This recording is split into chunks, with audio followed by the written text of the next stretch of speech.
The coffee had gone cold 2 hours ago, but Detective Marcus Webb didn't notice. His eyes traced the same photograph for what must have been the 1,000th time. A young woman with auburn hair catching the last golden light of an October afternoon. Her smile genuine and unguarded, captured 3 days before she vanished. Emily Johnson, 23 years old in 2009, would be 37 now if she were still alive. The Baton Rouge Police Department's cold case unit occupied a corner of the 3rd floor that smelled perpetually of old paper and regret. Marcus had requested the transfer here 5 years ago, after his daughter graduated college and moved to Seattle. His wife said he was running from an empty nest. Maybe she was right. But 16 years of homicide work had left him with too many faces he couldn't forget, and Emily Johnson's was the one that haunted him most persistently in those quiet hours before dawn. Outside the window, Louisiana humidity pressed against the glass like a living thing, even in March. The city had changed so much since 2009. New buildings along the riverfront, the old theater district gentrified beyond recognition, technology that made the methods of 16 years ago seem almost quaint. But some things remained constant. Grief, for instance, the way it calcified in a parent's eyes when hope finally calcified into certainty of loss. Marcus remembered the first time he'd met Patricia Johnson, Emily's mother. It was November 2009, 6 days after Emily failed to show up for her shift at the Magnolia Street coffee shop where she worked part-time while finishing her degree in elementary education at LSU. Patricia had sat in the same chair where hundreds of other desperate family members had sat, her hands clasped so tightly her knuckles went white.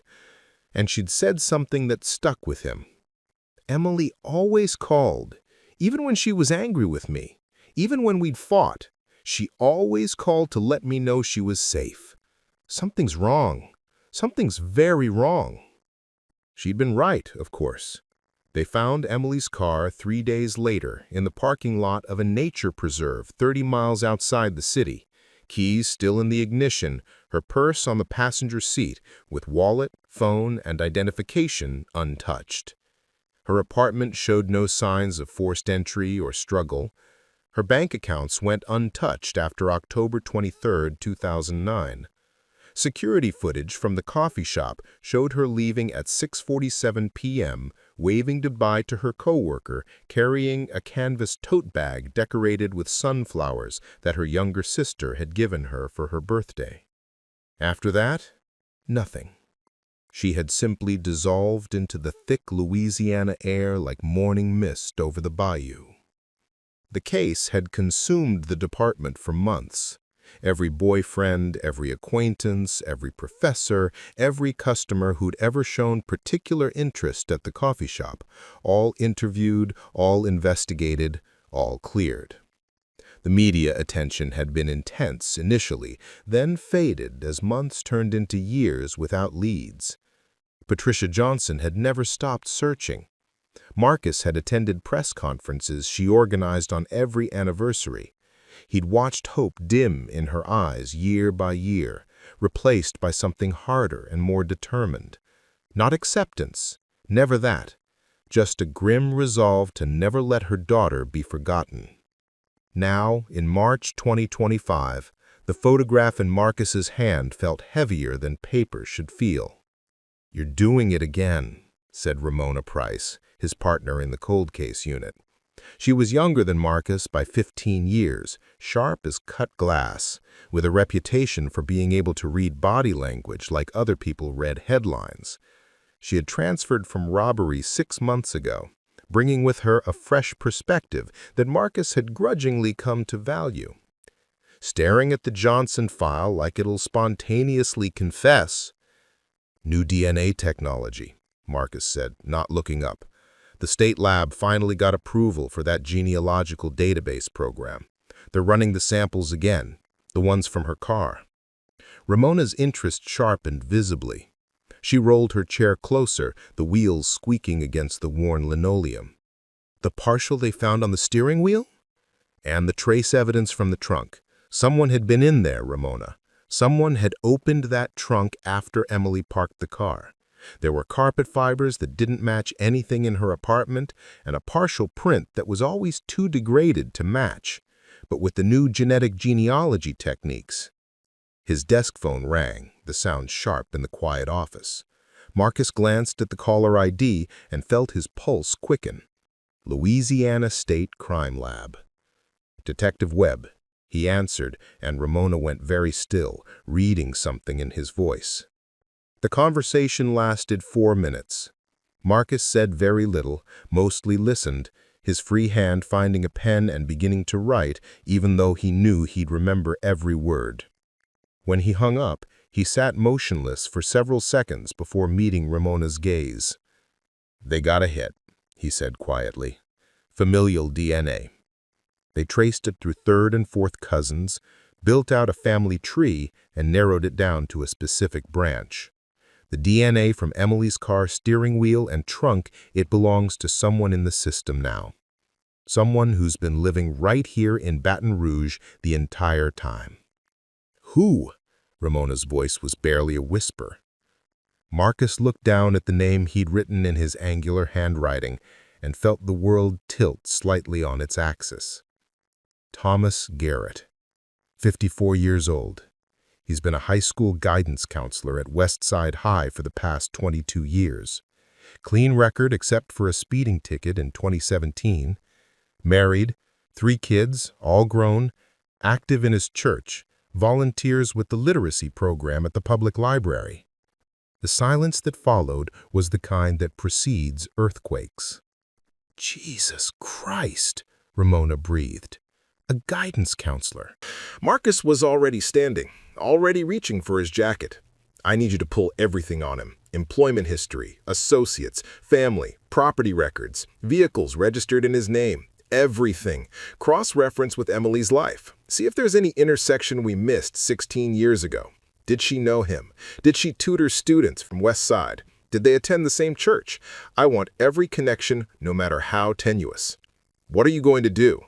"I'm going to call the DA's office, and then I'm going to call Patricia Johnson." His hand trembled slightly as he picked up Emily's photograph.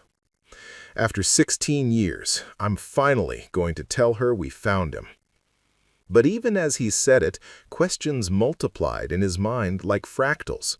Why had Thomas Garrett's DNA been in Emily's car? How had a seemingly ordinary guidance counselor managed to evade detection for nearly 2 decades? And most unsettling of all, if he'd been hiding in plain sight this entire time, how many people had trusted him with their children's futures, never knowing what he'd done?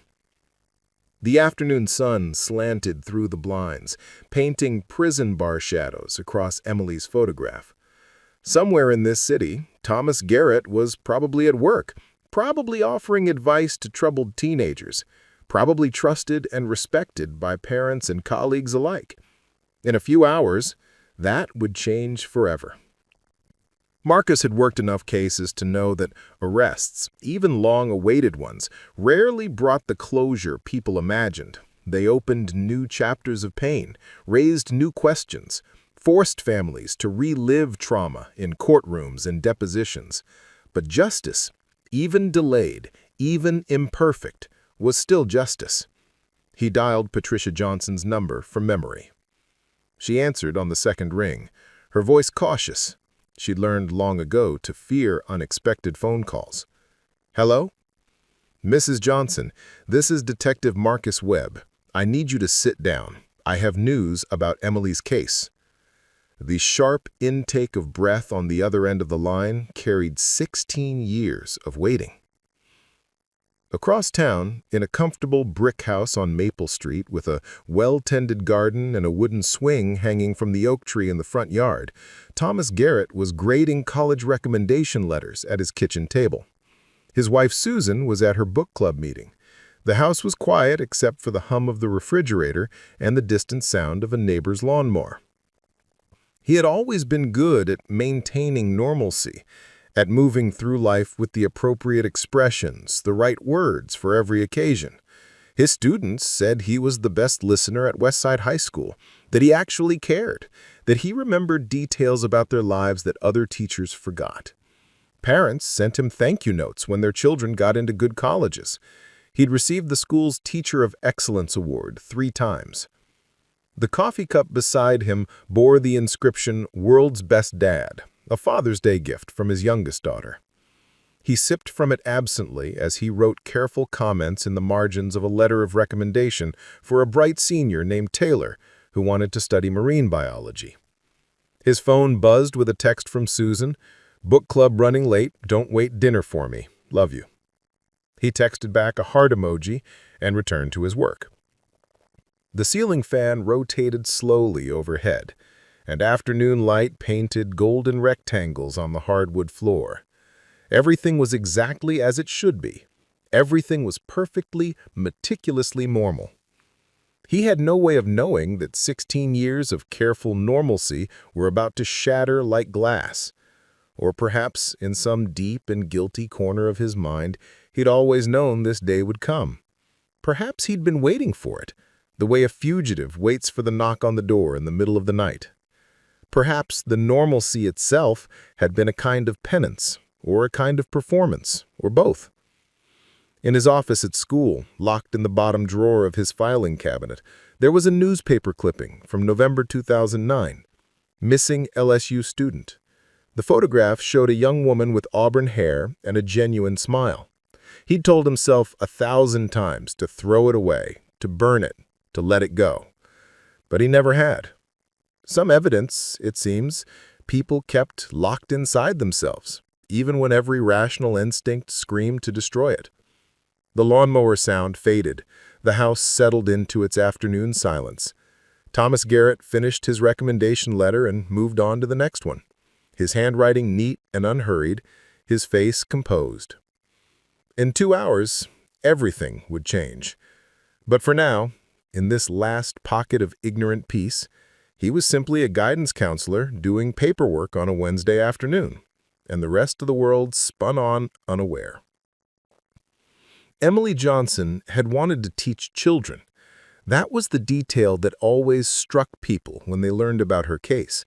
Not just that she was a student, or that she was young and pretty, in the way that makes missing person cases gain traction in the media, but that she'd been preparing herself to work with the most vulnerable members of society, children, the ones who needed patience, creativity, and genuine care. Her mother, Patricia, kept Emily's apartment exactly as it had been for the first 3 years after she vanished. Marcus had visited it during that time, searching for anything they might have missed. The space was small, a converted attic in an old house near the LSU campus, with slanted ceilings and a window that overlooked a live oak tree older than the university itself. Emily had painted one wall bright yellow, the color of summer squash, and hung children's artwork on it, pieces she'd collected during her student teaching placement at Riverside Elementary. The artwork told a story about who Emily had been. There was a finger painting labeled "Miss Emily is the best" in crooked letters, a construction paper card that read, "Thank you for helping me with reading. Love, Marcus." That one had struck Detective Webb particularly hard. A child with his own name, expressing gratitude to a woman who'd never gotten the chance to finish what she'd started. Patricia Johnson had described her daughter as stubbornly optimistic. Emily had grown up in a working-class neighborhood where optimism wasn't exactly abundant. Her father had left when she was 7, and Patricia had worked 2 jobs to keep them afloat: morning shift at the hospital cafeteria, evening shift cleaning offices downtown. Emily's younger sister, Claire, was 9 years her junior, born when Patricia had briefly reconciled with their father. That reconciliation lasted 6 months before he disappeared again, this time permanently. Emily practically raised Claire, Patricia had told Marcus during one of their many conversations over the years. They'd been sitting in Patricia's living room, surrounded by photographs of her daughters. I was always working, trying to keep food on the table and a roof over our heads. Emily would come home from school and help Claire with homework. She'd make dinner, nothing fancy, but she learned. She'd read to Claire every night, even when she had her own studying to do. That's when I knew she'd be a teacher. She was just built for it, built for caring. But Emily hadn't been just optimism and selflessness. She'd had her struggles, her complications. Marcus had learned this from her friends during those initial desperate weeks of investigation. Her roommate from sophomore year, Jessica Chen, had described Emily as someone who felt everything too deeply. Emily would cry during commercials for animal shelters. She'd bring home stray cats despite her apartment's no pets policy. She'd once spent an entire weekend helping a classmate move, even though they barely knew each other, simply because the classmate had mentioned they didn't have family nearby. "Sometimes I worried about her," Jessica had said, her eyes red from crying. "She gave so much of herself away. I kept telling her she needed to save something for herself, you know? But that wasn't who she was. She couldn't see someone struggling without trying to help." This tendency had complicated her romantic relationships. Her longest relationship, with a fellow education major named David Martinez, had ended 6 months before her disappearance. David had been interviewed extensively, his alibi confirmed and reconfirmed. He'd been devastated by Emily's vanishing, but also, Marcus sensed, not entirely surprised that something tragic had befallen her. "She trusted people too easily," David had said during his 3rd interview, his voice tight with frustration and grief. "I don't mean that in a victim-blaming way. God, I don't. But Emily, she saw the best in everyone. She'd give rides to hitchhikers. She'd meet people from online study groups in person without telling anyone where she was going. I tried to talk to her about being more careful, and she'd just say that living in fear wasn't living. She said if we all treated each other with suspicion, the world would never get better." The irony was crushing, that Emily's faith in human goodness might have been the very thing that led to her undoing. Her daily routine in those weeks before she vanished had been carefully reconstructed from interviews and surveillance footage. She woke early, usually around 6:30, and went for runs along the levee. She'd return by 7:30, shower, and head to an 8 o'clock class, child development psychology on Mondays and Wednesdays, educational philosophy on Tuesdays and Thursdays. Her afternoons were spent either at the library studying or at her student teaching placement at Riverside Elementary, where she worked with 2nd graders learning to read. The coffee shop job was her evening commitment, 3 days a week from 4 to 7. She needed the money, but she also genuinely seemed to enjoy it. Her manager, a woman named Dolores Pritchard, who'd worked in food service for 30 years, said Emily had been the best employee she'd ever had.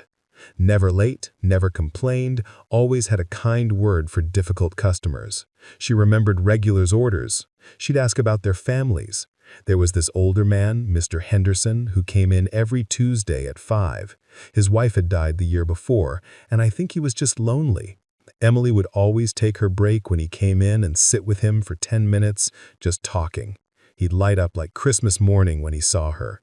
After she disappeared, he kept coming in, kept looking for her. Eventually, he stopped. I heard he moved away to live with his daughter in Texas. Couldn't stand the reminders, I guess. Emily's interactions at the coffee shop had been scrutinized exhaustively. Every customer who'd seemed overly friendly, every person who'd asked her personal questions, every tip that seemed too generous, all investigated. They found nothing. Just an ordinary college student working an ordinary job, intersecting with ordinary people going about their ordinary lives. Except one of those ordinary people must have been hiding something extraordinary. Her last day had been thoroughly documented. She attended her morning class, child development psychology. Her professor remembered her participating in a discussion about attachment theory. She had lunch with Claire, who was visiting from their hometown of Slidell. They ate at a sandwich shop near campus, and Claire later reported that Emily had seemed happy, excited about an upcoming field trip her 2nd graders were taking to the zoo. She showed me pictures of the kids, Claire had told Marcus, her young face aged by grief beyond her 14 years at the time. She knew all their names, all their stories. There was this one boy who was really struggling with reading, and Emily had been working with him one-on-one. She said he'd finally started to break through, and she was so proud. She talked about becoming a real teacher, getting her own classroom. She had it all planned out. After lunch, Emily had gone to the library to study. Security footage showed her entering at 1:47 p.m. with her sunflower tote bag and her laptop. She'd found a table in the reference section and spread out her materials. At 3:32 p.m., she'd packed up and left, waving to the security guard, a retired police officer named James Walsh, who'd been questioned multiple times and cleared completely. She'd driven straight to the coffee shop, arriving 15 minutes early for her 4 o'clock shift. The drive would have taken her past the nature preserve, where her car was later found, but she'd shown up at work, so clearly nothing had happened during that journey. She'd worked her full shift, made coffee and sandwiches, chatted with customers, cleaned tables, restocked supplies. Dolores had been working that day too, and she'd noticed nothing unusual about Emily's demeanor. At 6:47 p.m., Emily had clocked out, called out a goodbye to Dolores and the evening shift worker, and left through the back door that led to the employee parking area. After that, there was only absence. The employee parking area had a security camera, but it had been broken for 3 weeks, a fact that seemed almost impossibly convenient in retrospect.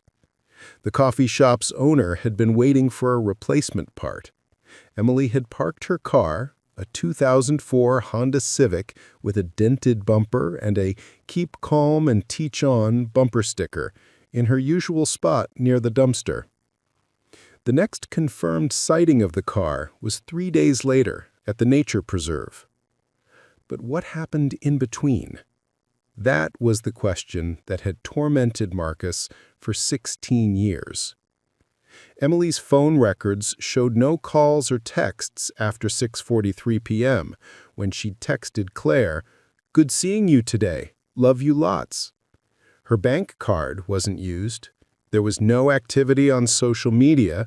She'd had a Facebook account that she updated sporadically with pictures of her students' artwork and inspirational quotes about teaching.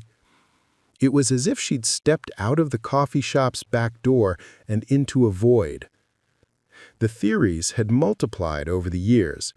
Had she been grabbed in the parking lot? But there were other businesses nearby with people coming and going. Surely someone would have seen a struggle. Had she gotten into someone's car willingly? But why, and with whom? Had she driven to the nature preserve herself, planning to meet someone? But there was no evidence of plans to meet anyone, no suspicious communications in the days leading up to her disappearance. Patricia Johnson had her own theories, though they shifted over time. Initially, she'd been convinced Emily had been abducted by a stranger, a random predator, wrong place, wrong time. Later, as the investigation expanded to include everyone in Emily's orbit, Patricia had begun to suspect someone Emily knew, though she couldn't say who or why, just a mother's instinct that her daughter had been betrayed by someone she trusted. Emily didn't have enemies, Patricia had said more than once. She wasn't involved in anything dangerous. She didn't do drugs, didn't party much, didn't owe anyone money. She was just a girl trying to become a teacher. Who would want to hurt someone like that? It was the question that haunted everyone who'd known Emily. Not just who, but why. What possible motive could someone have to harm a 23-year-old student teacher whose greatest ambition was to help children learn to read? Marcus had spent countless hours trying to construct a profile of the perpetrator, someone who had access to Emily, someone whose presence wouldn't have alarmed her, someone strong enough or armed enough to control her without leaving evidence of a struggle.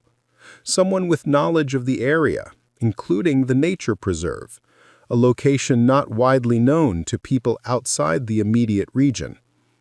Someone methodical enough to avoid leaving useful evidence. Someone confident enough to return to normal life afterward, to continue living in the same city, perhaps even to follow the news coverage of Emily's disappearance without betraying guilt. The nature preserve itself had been searched extensively. Search dogs, volunteer teams, even a helicopter with thermal imaging. They'd found nothing. The preserve encompassed 300 acres of pine forest, wetlands, and bayou. The terrain was dense, full of places where evidence or a body could remain hidden indefinitely. Every year, Patricia organized volunteer searches on the anniversary of Emily's disappearance. Every year, they'd found nothing. Time had moved on, as it always does. Emily's second-grade students had graduated high school. Her younger sister, Claire, had grown up, graduated college herself, gotten married. Patricia had aged in that accelerated way that grief causes, her hair going white, her face settling into lines of permanent sorrow. The scholarship fund established in Emily's name had helped 6 students pursue education degrees. The coffee shop where she'd worked had changed owners twice. Riverside Elementary had a new principal, new teachers, new students who'd never heard the name Emily Johnson. But Emily's apartment, Patricia had finally packed it up after 3 years, boxing away the cheerful yellow paint and the children's artwork and the books about teaching methodology, and the sundress still hanging on the back of the door. Those boxes now lived in Patricia's attic, preserved artifacts of a life interrupted. The city had moved on. New tragedies, new missing persons, new headlines. Emily's case had been featured on several true crime podcasts over the years, each one bringing a brief surge of renewed attention before fading again. Web sleuths had their theories, none of them particularly useful. A few claimed to have psychic visions about Emily's fate. One persistent conspiracy theorist insisted she'd been taken by a human trafficking ring, despite no evidence supporting that scenario. And through it all, for 16 years, Thomas Garrett had been living his life, teaching students, attending parent-teacher conferences, coaching the academic decathlon team, volunteering at the literacy program, going to church on Sundays, celebrating birthdays and holidays with his wife and children, living with a secret that would have destroyed everything if it had emerged. But secrets, no matter how deeply buried, have a way of surfacing eventually. DNA doesn't forget. Science advances. New technologies illuminate what was once hidden in shadow. Marcus had learned, over the years of working cold cases, that justice delayed was still justice, that even when everyone else had moved on, even when the world seemed to have forgotten, there were people who never stopped searching. Patricia Johnson checking her email every morning to see if today would be the day. Marcus Webb pulling out that file whenever he had spare time, looking for some detail everyone had missed. Emily's sister Claire, who'd become a social worker specializing in trauma, channeling her grief into helping others. The arrest, when it came, would send shockwaves through multiple communities. The parents whose children Thomas Garrett had counseled would question everything. His wife and children would be devastated, their understanding of their family's history shattered. His colleagues would replay years of interactions, searching for signs they'd missed. The students who'd trusted him with their fears and aspirations would feel betrayed in ways that would take years to process. But most of all, Patricia Johnson would finally have an answer. Not the answer she'd wanted. She'd wanted her daughter back alive, wanted all of this to be some terrible misunderstanding. But at least an answer, at least a name, at least the possibility of justice. Emily Johnson, who had wanted to teach children, who had trusted too easily and loved too deeply, who had made finger paintings and coffee with equal enthusiasm, who had called her mother even when they fought, who had worn that sunflower tote bag as a symbol of optimism in a world that sometimes seemed determined to crush optimism out of existence, Emily Johnson would finally have someone to answer for what had been done to her. Her story wasn't just about her disappearance. It was about the life she'd lived, the person she'd been, the dreams she'd carried. And now, finally, it would also be about justice. Imperfect, delayed, but real. Marcus Webb looked at the DNA report one more time, then stood and put on his jacket. It was time to bring Thomas Garrett in, time to end 16 years of questions, time to give Patricia Johnson the answer she'd been waiting for, even though answers, he knew, rarely brought the peace people imagined. Outside, the Louisiana afternoon was thick with humidity and the promise of evening storms. Marcus could smell rain coming, that particular electric scent that preceded thunderstorms in the South. By tomorrow, he knew, this case would be on every news station in the state. The quiet work of cold case investigation would become a media circus, but that was tomorrow's problem. Today, there was only the work itself. The careful documentation, the precise procedures, the warrant waiting for a judge's signature, the tactical team being briefed on the arrest plan. Thomas Garrett would be taken into custody at his home, not at the school. No need to traumatize students who had nothing to do with his crimes. His wife would be present. His carefully constructed life would collapse in the space between one heartbeat and the next. And somewhere, Patricia Johnson was waiting for Marcus's call, not knowing that everything was about to change. The arrest happened at 6:47 p.m. on a Wednesday evening, exactly 16 years to the minute after Emily Johnson had last been seen leaving the coffee shop. Marcus didn't plan it that way. It was just how the logistics worked out, but he noticed the synchronicity and felt a chill run down his spine. Sometimes the universe had a sense of poetry, even if it was dark poetry. Thomas Garrett answered the door himself. Susan was in the kitchen making dinner. The smell of roasting chicken drifted through the open door. He could see past Garrett into the hallway, could see framed family photographs on the wall, a coat rack with spring jackets, a side table with a bowl for keys. The ordinary domestic details of a life that was about to implode. "Can I help you?" Garrett asked, his voice pleasant, slightly curious. He was wearing khakis and a button-down shirt, probably what he'd worn to work that day. His hair was graying at the temples, his face lined with the gentle wrinkles of middle age. He looked like what he was supposed to be, a middle-aged professional, someone trustworthy, someone you'd want counseling your teenager through the stress of college applications. Marcus held up his badge. "Thomas Garrett, I'm Detective Marcus Webb with the Baton Rouge Police Department. I need you to step outside, please." Something flickered in Garrett's eyes. Just a fraction of a second, but Marcus caught it. Recognition. Not surprised that police were at his door, but recognition that the moment he'd perhaps always known would come had finally arrived. "What's this about?" Garrett asked, but he was already moving, already stepping onto the porch and pulling the door partially closed behind him, protecting Susan from hearing, Marcus realized.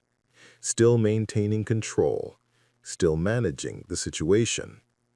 "Mr. Garrett, we have a warrant for your arrest in connection with the disappearance and suspected murder of Emily Johnson in October 2009. You have the right to remain silent." "Oh my God!"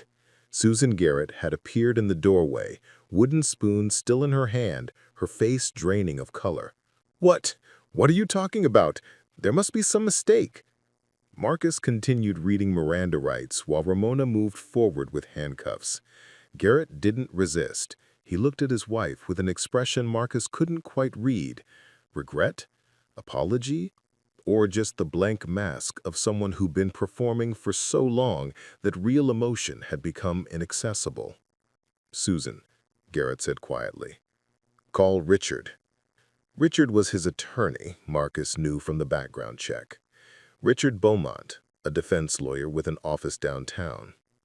"Don't talk to anyone else, just Richard." "Tom, what is this? What are they talking about? Emily Johnson? I don't even know who that is." "The LSU student who went missing in 2009, Marcus said, not unkindly. He'd delivered this kind of news to family members before, seen the same disbelief, the same desperate need to reject what was happening. Your husband's DNA was found in her vehicle." Susan stared at her husband as if she'd never seen him before. "That's impossible. Tom, tell them it's impossible." But Thomas Garrett said nothing. He stood with his hands cuffed behind his back, looking at his wife with that same unreadable expression, and his silence was more damning than any confession. The booking process was routine, but it felt momentous, processing a man who'd evaded justice for 16 years, whose secret had shaped the trajectory of dozens of lives. As they led him into the police station, Marcus noticed reporters already gathering outside. News traveled fast in the age of social media and police scanners. By the time Garrett was fingerprinted and photographed, news vans were setting up outside, their satellite dishes raised like mechanical flowers seeking signal. In the interrogation room, Garrett sat with his hands folded on the metal table, waiting. He'd invoked his right to an attorney immediately, so there would be no questioning until Richard Beaumont arrived. But Marcus wanted to see him, wanted to sit across from the man who took Emily Johnson away from everyone who loved her. 16 years, Marcus said, though he knew Garrett wouldn't respond. 16 years you lived your life like nothing happened, counseling kids, going to church, sleeping next to your wife. How did you do it? Garrett met his eyes but said nothing. Her mother never stopped looking for her. Patricia Johnson organized searches every year, put up flyers, appeared on news programs, set up a scholarship fund in Emily's name. She couldn't let go because she didn't have answers, and you had them the whole time. Still nothing. Garrett's face remained neutral, almost serene. We're searching your house right now, your car, your office at the school, and we're going to search the nature preserve again, with cadaver dogs and ground-penetrating radar. Whatever you did with her, however you think you hid it, we're going to find the truth. Finally, Garrett spoke, his voice soft. I want my lawyer. It was the only thing he would say for hours. By the next morning, the story had exploded across every media platform. High school counselor arrested in 16-year cold case blazed from headlines. Thomas Garrett's professional photograph, the one from the West Side High School website showing him smiling in front of a bookshelf, was everywhere, juxtaposed with Emily Johnson's missing person photo. The reactions were seismic.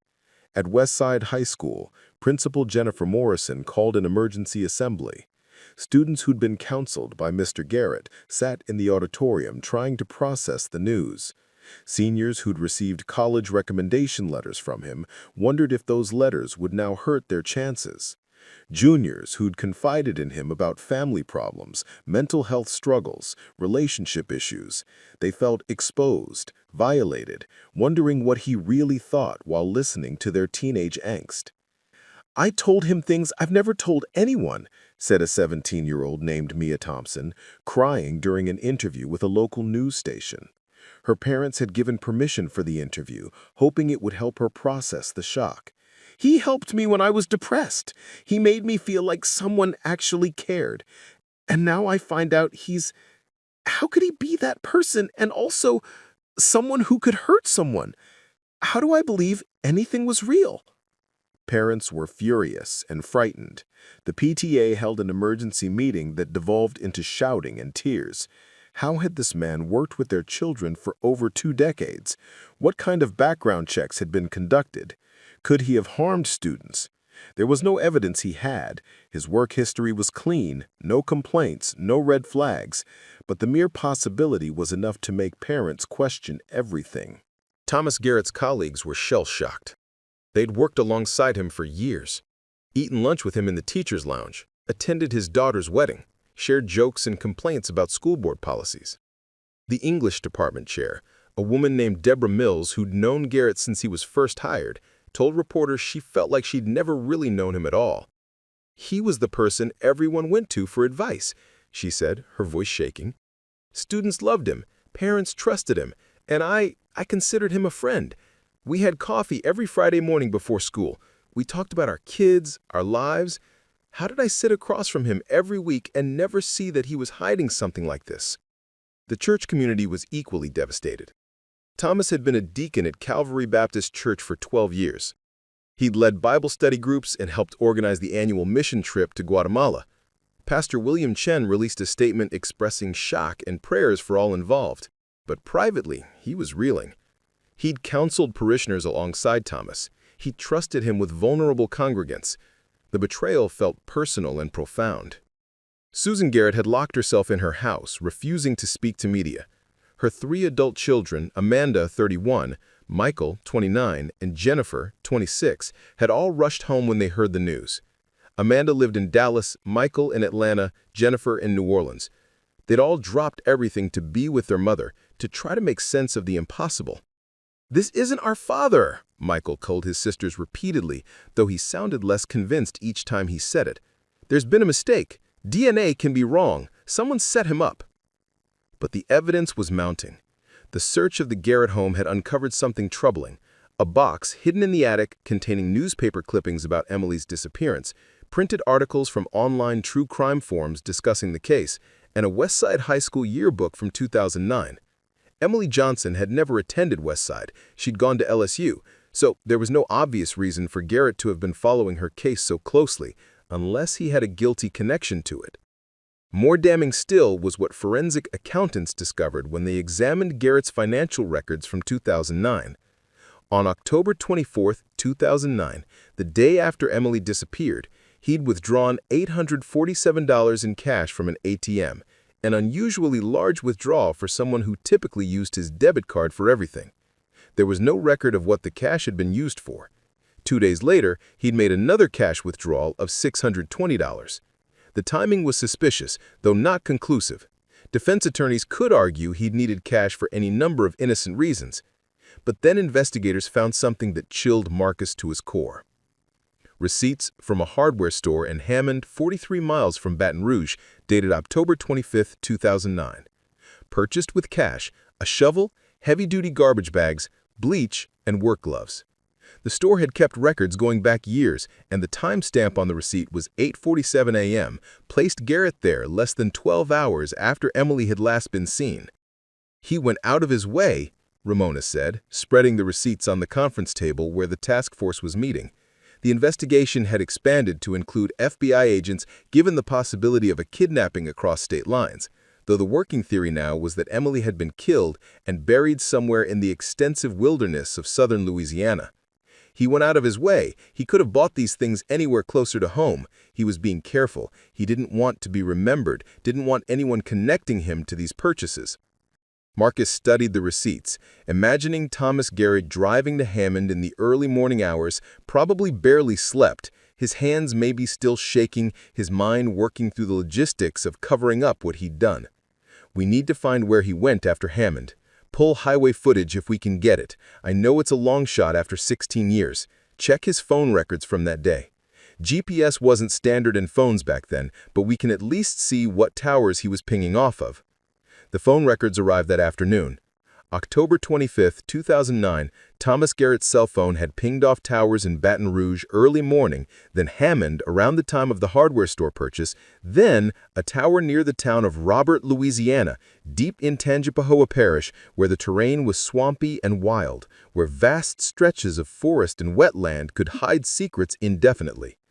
The phone had remained in that area for approximately 4 hours, from 9:30 a.m. to 1:47 p.m. Garrett had called in sick to work that day. The school had records confirming it. He'd told the attendance secretary he had a stomach virus. 4 hours in the wilderness of Tangipahoa Parish, more than enough time to dig a grave.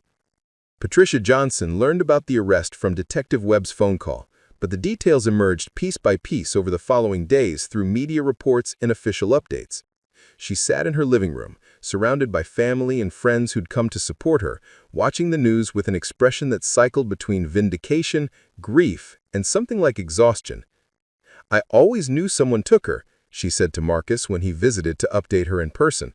"It was a courtesy he felt he owed her after all these years. I told everyone from the beginning, Emily didn't run away. Emily didn't have an accident. Someone took my baby from me." She was 61 now, her hair white, her hands marked with age spots and arthritis. But her eyes were sharp, focused. Who is he, this Thomas Garrett? How did he know Emily? That was the question that haunted the investigation. Marcus had found no obvious connection between Emily Johnson and Thomas Garrett. They hadn't attended the same schools, hadn't worked in the same places, didn't seem to have mutual friends. The coffee shop where Emily worked was across town from where Garrett lived and worked. Their lives shouldn't have intersected. "We're still working on establishing how they met," Marcus told Patricia carefully. "But we have strong physical evidence connecting him to her car, and evidence suggesting he took steps to conceal a crime in the days after she disappeared." "Can you find her?" Patricia's voice broke on the question. "Can you bring my daughter home?" It was the question Marcus had been dreading. "We're searching areas his phone data indicates he visited. We have cadaver dogs, ground-penetrating radar, forensic teams. Mrs. Johnson, I promise you, we're doing everything we can." But privately, he knew the odds were challenging. 16 years in Louisiana's climate, the heat, the humidity, the animals, the water, all worked against preservation. Even if they found the right location, there might be nothing left to find. DNA evidence from remains exposed to the elements for that long would be degraded. They might find nothing at all, or they might find fragments that could only be identified through dental records or DNA comparison. Claire, Emily's younger sister, sat beside her mother, holding Patricia's hand. She was 25 now, working as a social worker, specializing in family trauma. She'd built her career around trying to help people navigate the kind of loss her own family had experienced. "All I remember," Claire said softly, "was that last lunch with Emmy. We went to that sandwich shop, and she was so excited about her students. She showed me their drawings. She talked about this little boy who was finally starting to read. She was glowing, you know? She'd found what she was meant to do." Claire's eyes filled with tears. "And I said goodbye to her in the parking lot. And I watched her drive away. And I never saw her again. I was 14. I didn't know it was the last time. I didn't know I should memorize everything about that moment." The grief in the room was palpable, thick as the humidity outside. Marcus had been present for many families' worst moments over his career, but something about the Johnson women affected him deeply. Maybe because he'd carried Emily's case for so long. Maybe because his own daughter was safe in Seattle and he couldn't imagine what Patricia had endured, the not knowing, the hoping against hope, the slow calcification of that hope into grim certainty. "What happens now?" Patricia asked. "The district attorney will build the case for trial. It will take months, possibly a year or more. There will be preliminary hearings, motions, jury selection. It's a long process, and it won't be easy. You'll have to relive everything, possibly testify, definitely be present for difficult testimony. But we have evidence, strong evidence, and we're still gathering more." Patricia nodded slowly. "Will they let him out on bail?" "The DA is arguing he's a flight risk and a danger to the community. Given the severity of the charges and the strength of the evidence, I think there's a good chance he'll be held without bail." "Good." Patricia's voice was steel. "He got to live freely for 16 years while my daughter she was wherever he put her. He doesn't deserve another day of freedom." The bail hearing happened 4 days after the arrest. The courtroom was packed with media, members of the community, Emily's family, and a small group who'd come to support the Garrett family, mostly church members who still couldn't quite believe the accusations. Thomas Garrett appeared in an orange jumpsuit, his hands cuffed, his face carefully neutral. His attorney, Richard Beaumont, was a skilled defense lawyer in his late 50s with a reputation for taking on difficult cases. He argued passionately that Garrett had deep ties to the community, no prior criminal record, and wasn't a flight risk. My client has lived in this city for 30 years. He has 3 grown children, grandchildren on the way, a wife of 32 years. He's been a respected educator for over 2 decades. He's cooperated fully with law enforcement. The DNA evidence is circumstantial at best. There are numerous innocent explanations for how trace DNA might have ended up in Miss Johnson's vehicle. This rush of judgment, fueled by media frenzy and public pressure, is premature and unjust. But ADA Sharon Mitchell was prepared.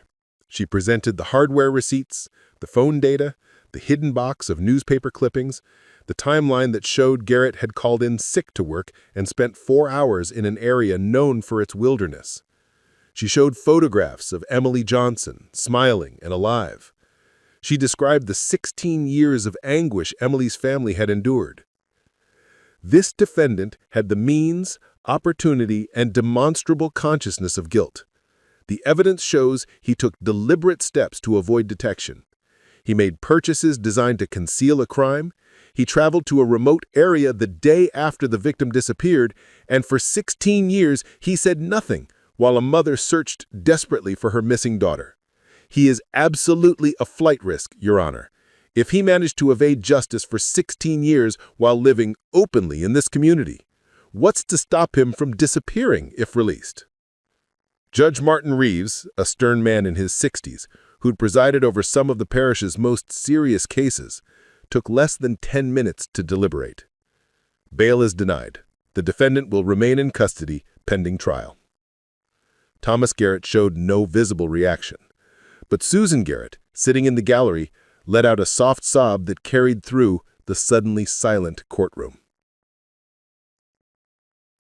The investigation continued to expand, peeling back layers of Thomas Garrett's life like an onion, looking for any other victims, any other crimes. A task force examined every missing person case in Louisiana from the past 30 years, looking for patterns, for potential connections. They found nothing conclusive, but that didn't bring much comfort. One victim was one too many. Detectives interviewed hundreds of Garrett's former students, looking for anyone who might have experienced inappropriate behavior. They found some troubling patterns. Garrett had a tendency to form intense mentoring relationships with female students, particularly ones who were struggling at home. He'd give them his cell phone number, encourage them to text him when they needed advice. He'd sometimes meet with them outside of school at coffee shops or libraries, ostensibly to help with college applications or personal statements. Nothing illegal, nothing even clearly inappropriate by the standards of the time. But viewed through the lens of what they now knew about him, the pattern took on a more sinister cast. One former student, now 34 years old, came forward with a story that made Marcus's blood run cold.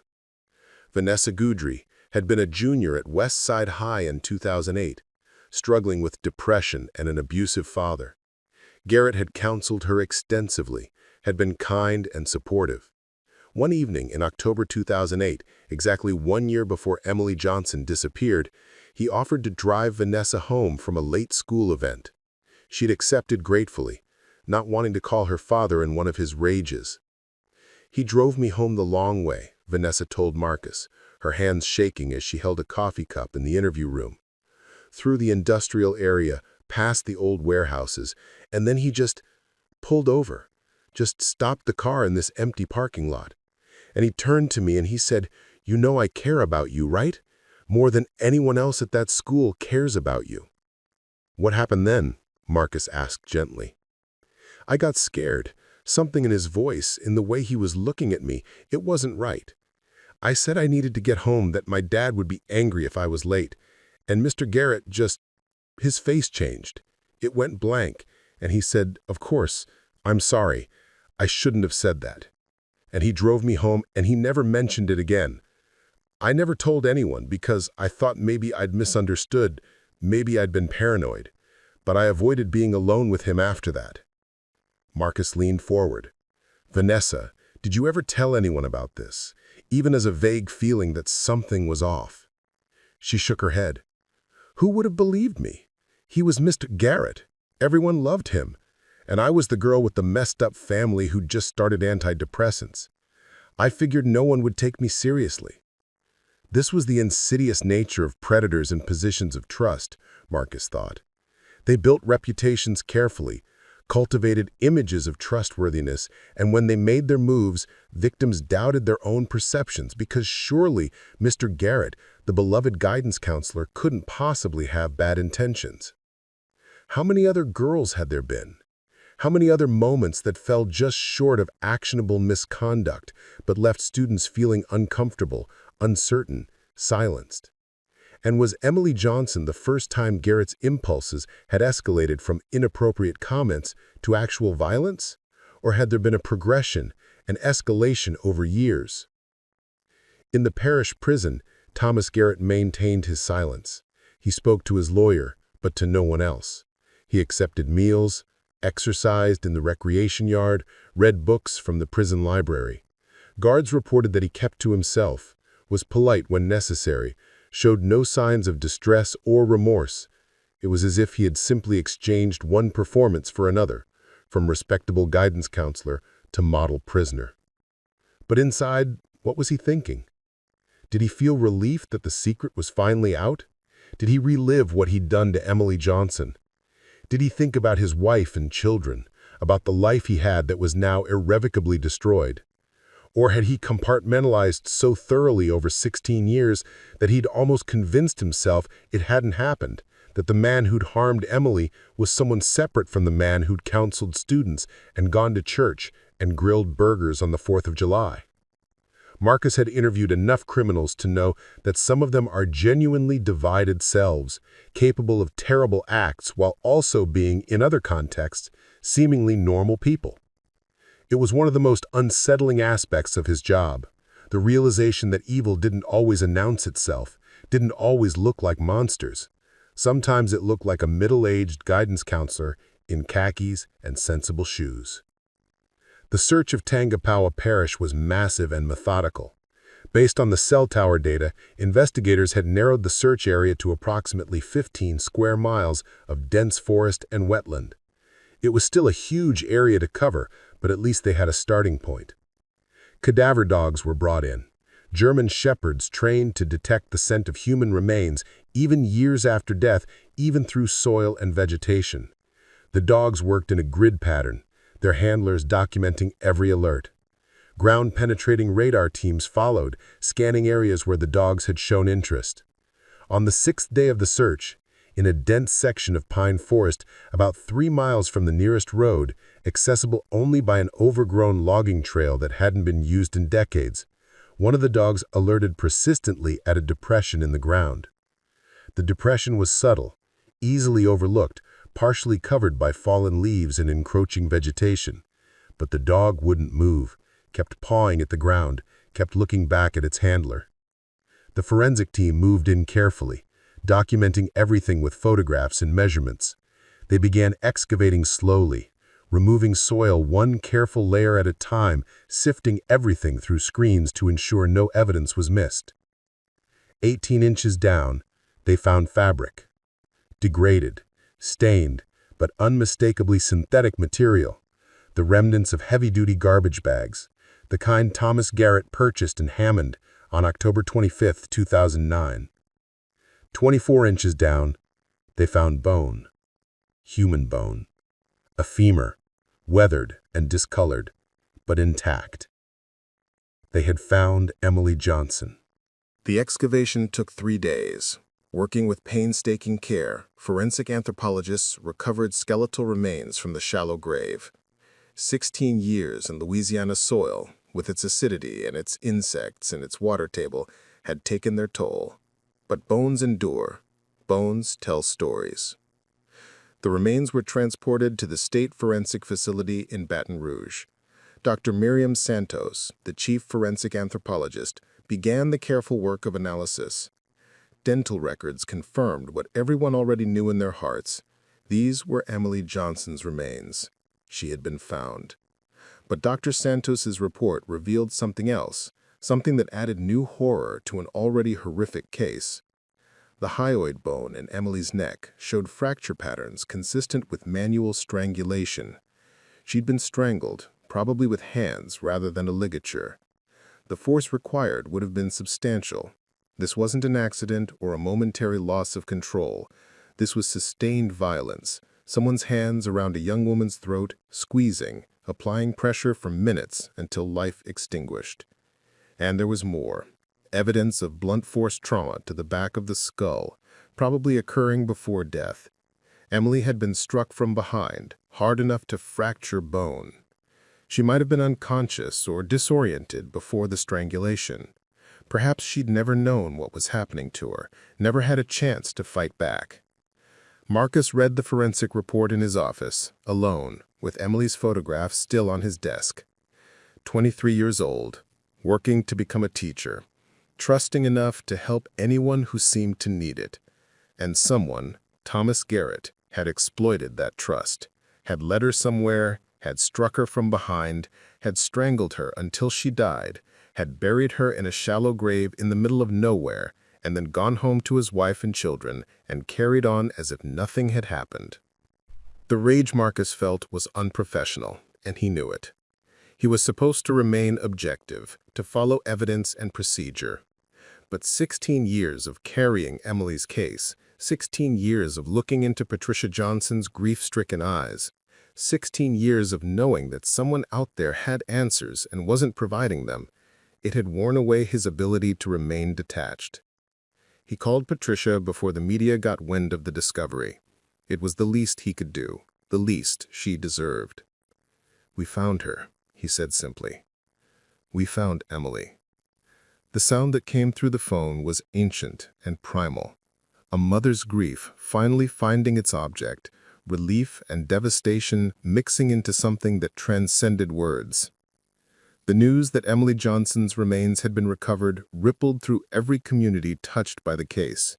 At Westside High School, students who'd barely been born when Emily disappeared held a vigil, lighting candles on the front lawn, trying to process that their trusted counselor had killed someone.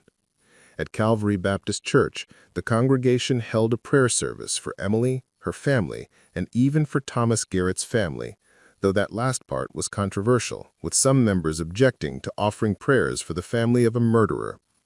And in a brick house on Maple Street, Susan Garrett's world continued its collapse. The DNA evidence, the receipts, the phone records, the hidden box of newspaper clippings, the remains found exactly where the evidence suggested they'd be. It was all too much to deny. Her husband of 32 years, the father of her children, the man she'd thought she knew better than anyone, was a murderer. Their daughters, Amanda and Jennifer, had stopped visiting their father in jail. They couldn't bear to look at him, couldn't reconcile the man they'd called Dad with the man who'd done what the evidence said he'd done. Michael, the son, still made the visits, though he said less each time, the silence between them growing heavier. "Why?" Michael had finally asked during one visit, the word bursting out like it had been building pressure for weeks. "Why Emily Johnson? Why did you do it?" Thomas Garrett had looked at his son across the scratched plexiglass barrier, picked up the phone that connected them, and said nothing, just looked at him with that same neutral expression he'd worn since his arrest. "Don't you owe us that?" Michael's voice cracked. "Don't you owe Mom at least some explanation, something that makes any kind of sense?" But Garrett just shook his head slowly and hung up the phone. He stood, nodded to the guard, and walked back to his cell without looking back. Because how could he explain? How could he possibly make his son understand what he himself might not fully understand? What impulse had driven him to take Emily Johnson's life? Was it opportunity? Was it long-suppressed urges finally erupting? Was it something specific to Emily, or would any young woman in the wrong place at the wrong time have served the same purpose? These were questions that would likely never be answered because Thomas Garrett remained silent, and the dead tell only what forensic science can extract from their remains. But the case against him was solid.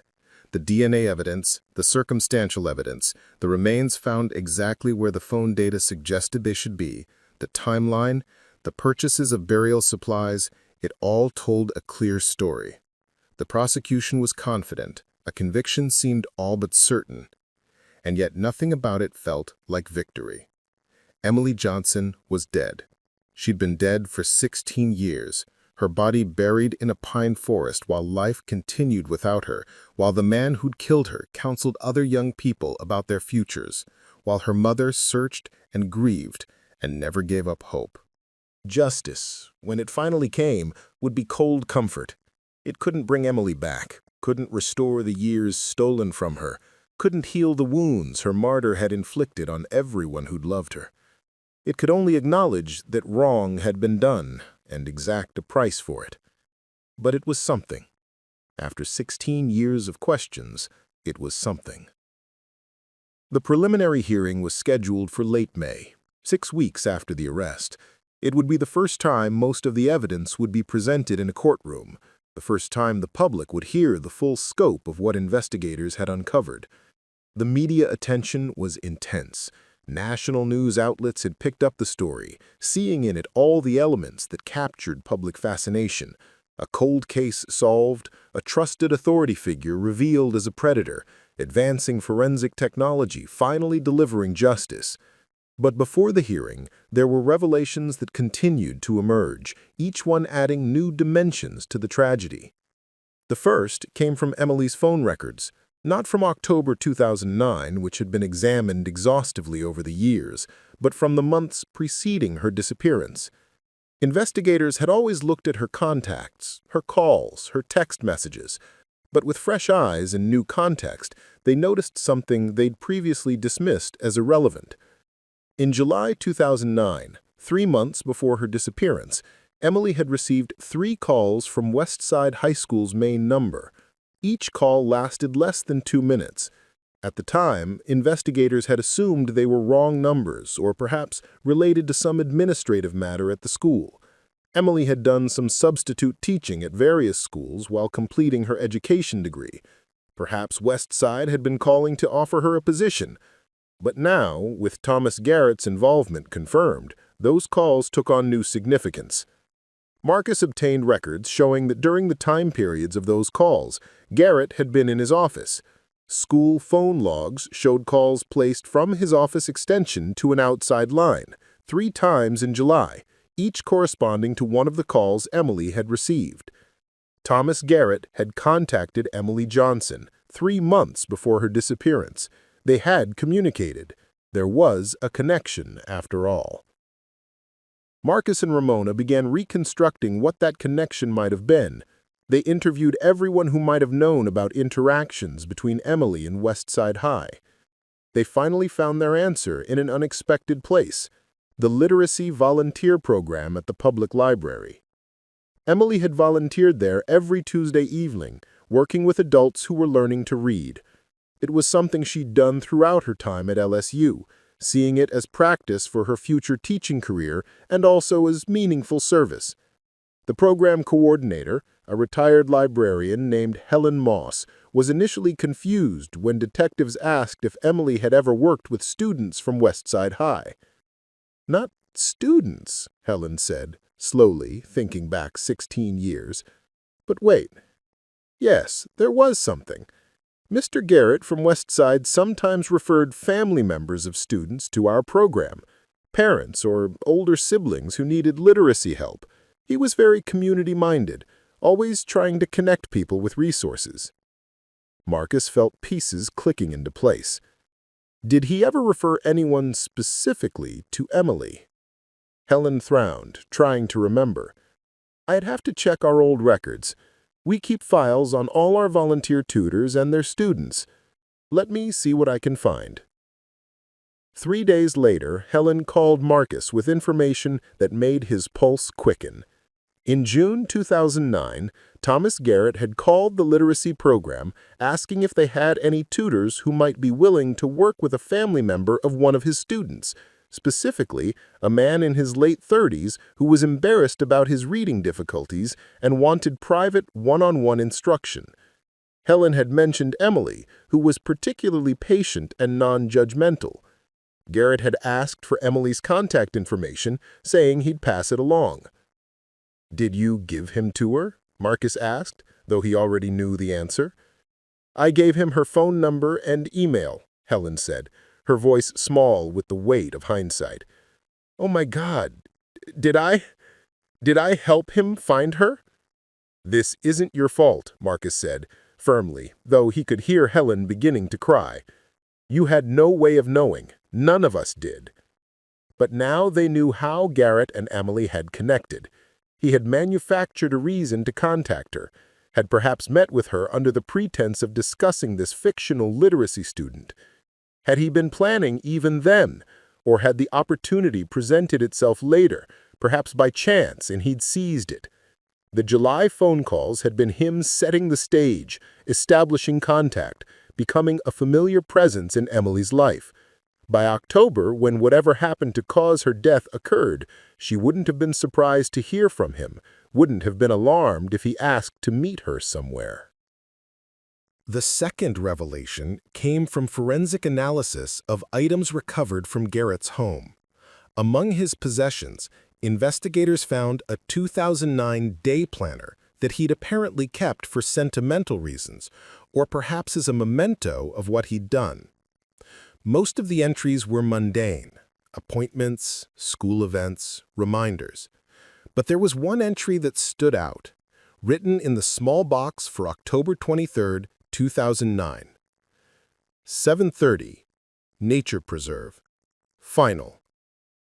Just those 3 words. But they were devastating. They suggested premeditation. The word final implied this wasn't their first meeting. There had been others, a progression. And the nature preserve specified as the location before Emily had disappeared, before her car was found there. He'd known. He'd planned it.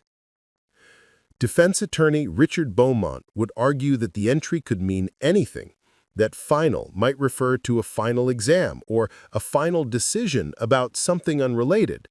But combined with everything else, it painted a damning picture of deliberate intent. The third revelation emerged from interviews with more of Garrett's former students, particularly from the 2009 timeframe. Investigators had been systematically working through yearbooks, tracking down alumni, asking if anyone remembered anything unusual about Mr. Garrett's behavior that fall. They found a student named Derek Lawson, now 33, who'd been a senior in fall 2009. Derek had been having academic trouble and family issues, and Garrett had counseled him extensively. Derek remembered something specific about October 2009. Mr. Garrett seemed distracted, Derek told Ramona during a phone interview. Like he was usually super focused when you talked to him, really present, you know? But in late October, early November, he was different. I came to see him about a college application, and he was just somewhere else. He'd ask me a question and then not really listen to my answer, and he looked tired, like he wasn't sleeping well. Did he say anything about what might be bothering him? Ramon asked. Not directly, but I remember one thing that seemed weird at the time. I made some joke about how stressed I was, and he said something like, "Trust me, whatever you're dealing with, it's nothing compared to real problems. You're young. You have your whole life ahead of you. Don't waste it." And it was the way he said it, you know? Like he was talking to himself more than to me, like he regretted something. These small pieces, a distracted demeanor, a cryptic comment, a haunted look, they were the tells of a man carrying the weight of what he'd done.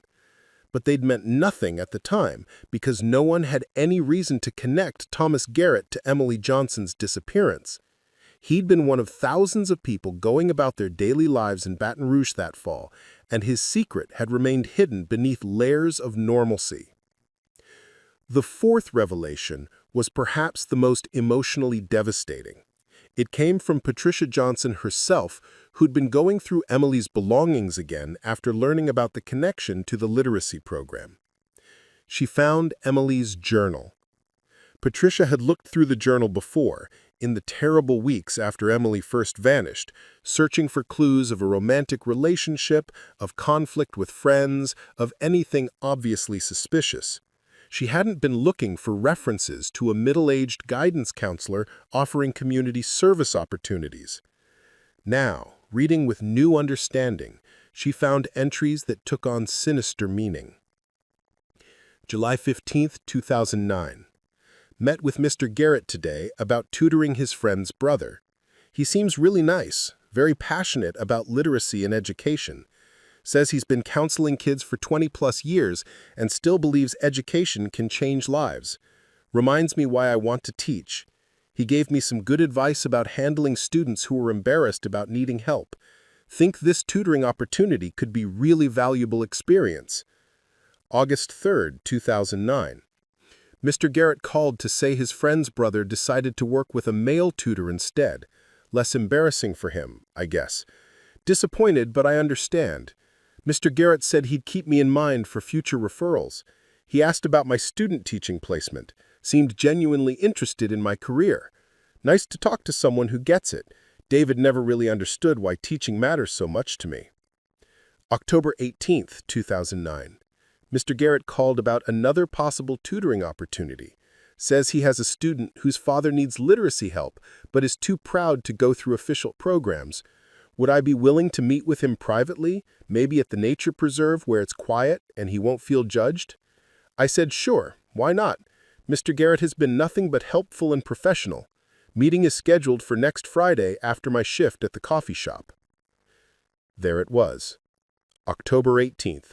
5 days before Emily disappeared. The meeting at the nature preserve.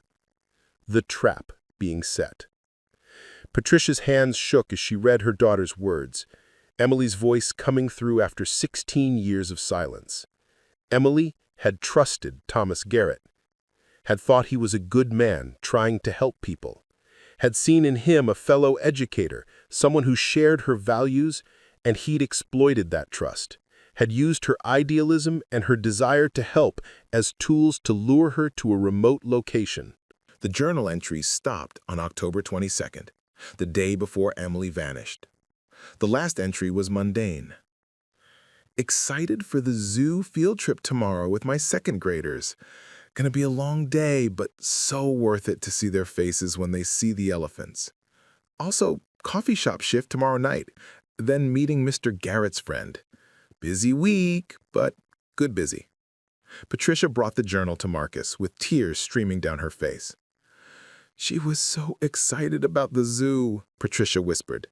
She never got to take those kids to the zoo. Everything she was looking forward to. It all just stopped. The journal was entered into evidence. Those entries, written in Emily's own hand, would be devastating in court. They showed premeditation on Garrett's part, showed him building trust over months, showed him creating the opportunity to get Emily alone. They also showed Emily's innocence, her genuine belief that she was helping someone, right up to the moment she walked into whatever trap he'd set. The preliminary hearing began on May 29, 2025. Judge Reeves's courtroom was packed beyond capacity, with overflow crowds watching on monitors in adjacent rooms. Patricia and Claire Johnson sat in the front row behind the prosecution table, holding hands. On the other side of the aisle, Susan Garrett sat alone. Her children had decided not to attend, unable to bear hearing the details of what their father had done. Thomas Garrett entered in handcuffs and an orange jumpsuit, looking smaller somehow than he had at his arrest. 2 months in jail had aged him, or perhaps it was just that the mask of normalcy had fully crumbled, leaving visible what had always been underneath. Assistant DA Sharon Mitchell presented the state's case methodically, building layer upon layer of evidence. The DNA from Emily's car, the hardware store receipts, the cell phone data placing Garrett in Tangipahoa Parish for 4 hours, the box of newspaper clippings, the journal entries showing him cultivating a relationship with Emily, the day planner entry, 7:30, Nature Preserve, final, The remains found where the evidence said they'd be, the forensic analysis showing Emily had them struck from behind and strangled. For each piece of evidence, Mitchell called witnesses: the DNA analyst who'd run the genealogical comparison, the hardware store manager who'd provided the receipts, the cell phone company representative who testified about tower data, Helen Moss from the literacy program crying as she testified about giving Emily's contact information to Garrett, Dr. Miriam Santos, the forensic anthropologist, describing the fracture patterns on Emily's bones in clinical detail that somehow made the violence more, not less, real. Patricia Johnson testified about Emily's life, her dreams, her trust in people, her desire to help. Claire testified about their last lunch together, about Emily's excitement over her students. Jessica Chen testified about Emily's trusting nature. David Martinez testified that Emily would have helped anyone who asked, especially if it involved literacy or education. The cumulative weight was crushing. Even Garrett's defense attorney seemed to understand that this hearing wasn't about proving innocence. It was about whether there was sufficient evidence to proceed to trial. And there was, overwhelmingly. Defense attorney Beaumont tried to poke holes where he could. He questioned whether the DNA could have gotten into Emily's car through innocent transfer. He suggested the hardware store purchases could have been for legitimate home projects. He argued that the day planner entry was ambiguous, but his challenges felt weak against the mountain of evidence. The one thing Beaumont didn't do was put Garrett on the stand. It would have been unusual at a preliminary hearing anyway, but it also would have been disastrous. Garrett had maintained his silence since the arrest, and breaking it now would open him to cross-examination that would eviscerate any defense strategy. On the third day of the hearing, Marcus was called to testify about the investigation. He walked through the timeline of Emily's disappearance, the years of dead ends, the breakthrough with the DNA technology, the systematic building of evidence against Garrett. During cross-examination, Beaumont tried to suggest that investigators had tunnel-visioned on his client once the DNA match came back, that they had constructed a narrative to fit the evidence rather than following where the evidence naturally led. Detective Webb, Beaumont said, his voice carrying the rehearsed skepticism of a lawyer playing to future jurors. Isn't it true that you personally worked this case for 16 years? That you became, perhaps, emotionally invested in finding someone, anyone, to hold accountable? Marcus met his eyes steadily. I became invested in finding the truth, in getting justice for Emily Johnson and answers for her family. The evidence led us to your client. We didn't manufacture that evidence. We followed it. But you wanted to solve this case very badly, didn't you? I wanted to solve it correctly, and we did. The DNA doesn't lie, Mr. Beaumont. The phone records don't lie. Emily's own journal doesn't lie. Your client cultivated a relationship with a young woman, lured her to a remote location under false pretenses, killed her, and buried her body. Then he went home and lived his life for 16 years while her mother searched for her. Those are the facts. Beaumont opened his mouth to object, but Judge Reeves raised a hand. The detective has answered your question, counselor. Move on or sit down. The hearing concluded on May 31st. Judge Reeves took less than an hour to render his decision. The court finds that the state has presented sufficient evidence to establish probable cause that the defendant, Thomas Garrett, committed the crimes of first-degree murder, kidnapping, and obstruction of justice in the death of Emily Johnson. The defendant will be bound over for trial. Trial date will be set for no earlier than October 2025 to allow both sides adequate time for preparation. The defendant will remain held without bail. This court is adjourned. The gavel came down with a sound like thunder. Patricia Johnson collapsed into Claire's arms, 16 years of tension releasing in racking sobs. Around the courtroom, reporters typed frantically on laptops and phones. Susan Garrett fled through a side door, desperate to escape the cameras and the questions and the terrible reality that could no longer be denied. Thomas Garrett was led away in handcuffs, his face still that mask of neutrality, revealing nothing. This narrative chronicles the decades following the conviction of Thomas Garrett for the 2009 murder of Emily Johnson, a 23-year-old aspiring teacher in Baton Rouge, Louisiana. It explores how tragedy can be transformed into lasting purpose across generations. Following the preliminary hearing, communities connected to the case struggled to process the betrayal. Westside High School terminated Garrett's employment and implemented comprehensive counseling protocol reviews. Principal Morrison acknowledged the institution's failure to protect the community from someone they'd all trusted. The school established a scholarship in Emily's name for students pursuing education careers. Calvary Baptist Church held congregational meetings to address the crisis. Pastor Chan led services of lament and repentance, acknowledging how evil had hidden among them. The church created a fund supporting organizations working to prevent violence against women and assist murder victims' families. Patricia Johnson experienced both vindication and renewed agony. Learning that Emily had walked unknowingly into a trap, believing she was helping someone with literacy, was particularly devastating. She weaponized her kindness, Patricia told Detective Marcus Webb, who had worked the cold case for 16 years. Susan Garrett filed for divorce, changed her name, and tried to rebuild her identity. Her children struggled differently. Amanda threw herself into work, Michael withdrew from relationships, and Jennifer entered therapy to understand how their loving father could harbor such darkness. The trial began on October 15th, 16 years after Emily's disappearance.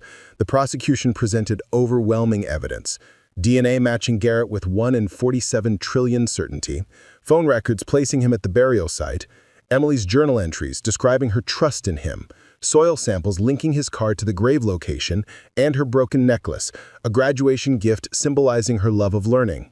Defense attorney Richard Beaumont could only argue for accident rather than premeditated murder, a weak strategy that convinced no one. Character witnesses testified about Garrett's seemingly normal life, but sympathy for his family couldn't overcome the evidence. After 11 hours of deliberation, the jury returned guilty verdicts on all counts: first-degree murder, kidnapping, and obstruction of justice in the death of Emily Johnson. Patricia Johnson collapsed in relief and grief as justice was finally achieved. At sentencing, Patricia delivered a powerful victim impact statement. She acknowledged that while Garrett had taken Emily's life and dreams, he hadn't taken her meaning or impact. Because of Emily's case, laws changed regarding DNA testing in cold cases, search protocols improved, and thousands learned about trusting their instincts. Claire Johnson spoke about growing up without her sister and becoming a social worker because of Emily's death, dedicating her career to healing trauma.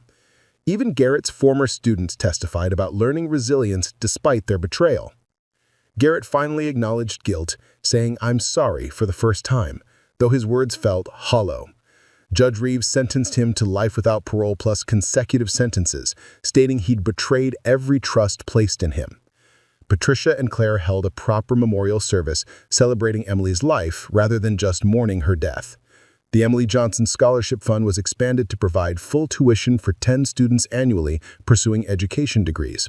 Riverside Elementary dedicated their library as the Emily Johnson Learning Center. Marcus Henderson, one of Emily's former second-grade students, spoke at the dedication. "Miss Emily taught me to read. She changed my life in those few months I knew her." Now working as a paramedic, he represented Emily's lasting impact. Claire completed her dissertation on long-term impacts of ambiguous loss, families of missing persons, using her family's experience to help develop better support systems for other families. Her work influenced policy across Louisiana and beyond. Detective Marcus Webb continued working cold cases, keeping Emily's photograph on his desk as a reminder of why persistence mattered. He trained younger detectives, including Alicia Rodriguez, who specifically requested cold case division after studying Emily's case in the academy. Thomas Garrett died in prison in 2040 after serving 15 years. Patricia felt nothing. He'd become irrelevant as Emily's legacy had grown far beyond him. 20 years after the conviction, the Emily Johnson Scholarship Fund had produced 200 teachers who'd educated thousands of students. A documentary titled The Education of Emily Johnson premiered, focusing on her life and philosophy rather than her victimhood. It sparked conversations about how media covers missing persons and the importance of complete stories. By 2050, Claire had become Director of Victim Services at the Louisiana Department of Justice. In her final presentation before retirement, she reflected on 25 years of policy changes inspired by her sister's case, dedicated cold case funding, standard DNA technology, and victim advocates present from investigation start. The Emily Johnson Learning Center expanded into a district-wide educational resource hub with over 10,000 books, state-of-the-art literacy technology, and teacher training programs. It also housed a museum-quality exhibit about Emily's life and the importance of persistent investigation. By 2065, 40 years after the conviction, Jessica Chen, Emily's college roommate and best friend, provided an oral history interview. Now a prominent civil rights attorney, she explained how channeling grief into fighting for justice had honored Emily's values. This interview became part of a comprehensive archive, documenting Emily's influence on education, law enforcement, and victim advocacy. On the 50th anniversary, a new generation gathered at the Learning Center. Emily Martinez, a young teacher named for Emily Johnson by her scholarship recipient mother, addressed the crowd. That's 3 generations now, all inspired by a woman who died at 23. Descendants of everyone involved in the original case attended, including a reconciled branch of Thomas Garrett's family. The gathering celebrated not just memory, but transformation, how individual choices to persist and fight for justice echo across decades. A new inscription was added to Emily's gravestone. Her belief changed the world. Across Louisiana and beyond, teachers inspired by Emily's story help struggling students. Cold case detectives work late, refusing to let victims be forgotten. Victim advocates support grieving families. Young people pursue careers in education and justice because they heard Emily's story and were moved. Emily Johnson, who died at 23 with unfulfilled dreams of teaching second graders, became exactly what she'd hoped to be, a teacher. Not in the classroom she'd imagined, but teaching persistence, justice, and that even in darkest tragedies, meaning can emerge and lives can matter in unexpected ways. Her silence was broken, her story told, and the world listened. Preparing and narrating this type of story took us long efforts and hard work. So if you were enjoying the story, please consider subscribing to our channel.